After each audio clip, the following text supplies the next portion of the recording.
Greetings from around the internet. No. So this week, as Sorg already told you, we got him to wrestle a bear, and he lost. And no one, and I mean no one, wanted to see Riz wrestle a trouser snake. Oh. So, And Dark Souls 2. So, let's get to the runners-up. Gizmodo did an article. They spoke with the great and powerful Woz, who tells them the tale of being banned from Nintendo Power. What? Back when Tetris was new and everyone was trying to set the high score, Nintendo Power would put in the high score list. People would send in copies of their score, and they'd throw it together and put it together in list form with the highest score. I don't remember the exact time period, but for the longest time, Wozniak had the highest score, and so they banned him. I blame Billy Mitchell. That's real game. King of Kong shit. So it was because he is who he is. I would guess. They just wanted to give real people a chance to get on the list. Because Wozniak is definitely not real people. Nope. He's some kind of magical creature. He is. If I had to pick one, I could easily say that Wozniak is king of the nerds. Mm-hmm. So, as royalty, we all know that he's good at stuff, and he doesn't need to cram it down our throats. Just, if you ever get the chance, find the audiobook of I Was. It's read by somebody else, it's not him. But it's written, I believe, by him, or with a shadow writer or something. And just listening to the pure excitement of numbers. Because he's one of those guys that was one of the early phone phreaker hacker guys in the 70s, maybe 60s. He is the geek before geek was cool. Everybody knows to hack, you just press X. So Yeah. He was the first one. we covered that last week, Sorg. Watch Dogs? Hey, you know what? It used to be, in order to be a phone phreaker, the original hacker, you got to use the Captain Crunch whistle. Yeah. So that's not too far off. That's a real thing. Go look up. There was a hacker, went by the name Captain Crunch, and back then hacking was trying to figure out how to get free long-distance phone calls. They actually covered it in Silicon Valley. The Pirates of Silicon Valley. They did. That's right. That's right. There's really good interviews. Leo Laporte had some really good interviews with some of these guys on triangulation on the Twit network, and I think some old screensaver clips you can find on YouTube. So just look up Captain Crunch hacker or phone phreaker, and you'll be able to find that out. If you're into geeky stuff like that, it's really fascinating. So, little known fact: Captain Crunch is the only cereal with shards that cuts your mouth. Not true. Trust. Not true at all. Not true. All right, and the other runner-up for this week is Snorlax makes a great bed. For $299, you can $288. You can order a monster bed. It's a custom order. They will. They don't give you it put together. They send the pattern and the parts. I wonder so you can put it together. I wonder if they just use one of those giant love sack things. Probably. That's what it looks like. But yeah, grow up. It's a really well done item on Etsy. The link is over in the post. $288, and it can be yours. So into the actual article, over on YouTube, the home of everything that is usually great and sometimes bad. This time, a YouTube channel called Action Movie Kid features a father who is into special effects. He does it for a living, has decided to make a channel putting his 3-year-old child in special effects situations. One of them is a grocery cart, Mario Kart type game. And they're really short videos. The one I put in there is 3-year-old with a portal gun.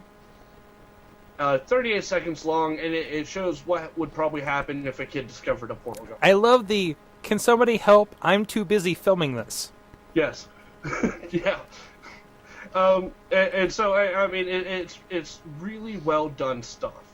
I've seen it before. The one where he gets the rocket launcher in the toy store is really good too. Yeah. One of them, I think, is him just dragging a lightsaber around a grocery store. Yeah. So, I mean, really, really well done. Next up, I know I ask you guys for money a lot, usually for good causes. This time, purely personal.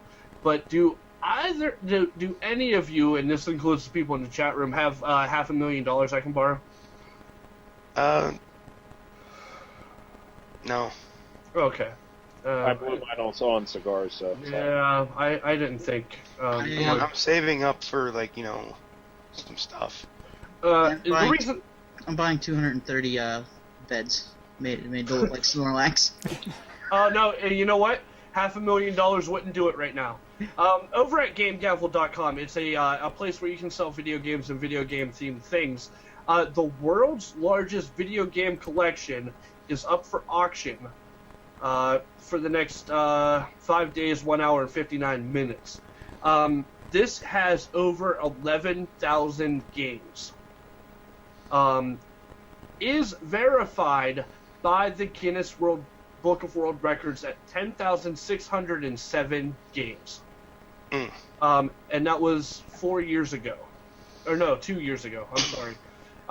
And he says that he has gotten over 400 games since. The video I put in is the still camera that they had at the Guinness event where they verified it. If you follow the link, there are really cool panoramic view pictures that are 360 degrees. And there is so much stuff. And I'm just going to go over this quickly. Wow. The complete sets that he has are 3DO, Action Max, AGPAX system, Atari 5200, Atari 7800, Atari Jaguar CD, Atari Lynx, Buzz Time, Captain Power, Game Boy Advance, E-Reader, Neo Geo Pocket Color, Nintendo Virtual Boy, Nuon, Sega CD, Sega Saturn, Sega Dreamcast, Tapwave, Zodiac, TigerGame.com, TurboGrafx 16, TurboGrafx 16 Super CD. And then the list just goes on of near complete sets that he has. Can I just say that that Mario is going to haunt my dream? That creepy plush Mario. But apparently what happened was he used to own a video game store for a really long time, and then spent a really long time working at video game stores. So he would just get all this stuff and never got rid of it. And to the point where he set the world record. Included in the auction actually is the Guinness Book of World Records certificate. That thing right there. Yeah. So I mean. It's the amalgamation of Wario and Mario. I thought maybe $500,000 would be enough to cover it. I was wrong. So yeah, go over and check it out. I mean, pipe dream, yes, but definitely worth. I wonder if Pipe Dreams is in that collection. Probably is. Probably is, yeah. Sword, stop it. Just to show how much it jumped, yesterday when I put this article up, it was at $91,000. That's crazier than reading Rainbow. So it jumped up $400,000 in a day. And last but not least, YouTuber Adrian Jensen created a video in which he replaced a good 51 seconds worth of Mortal Kombat fatalities with Pokemon. Oh. Same graphic style as the original Mortal Kombat, and Pokemon finishers.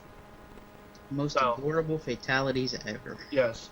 So yeah, that is all I have for you in this edition of video game themed things from around the internet. Net. Alright, you guys ready to get into some E3 talk? Back to you, Bobby.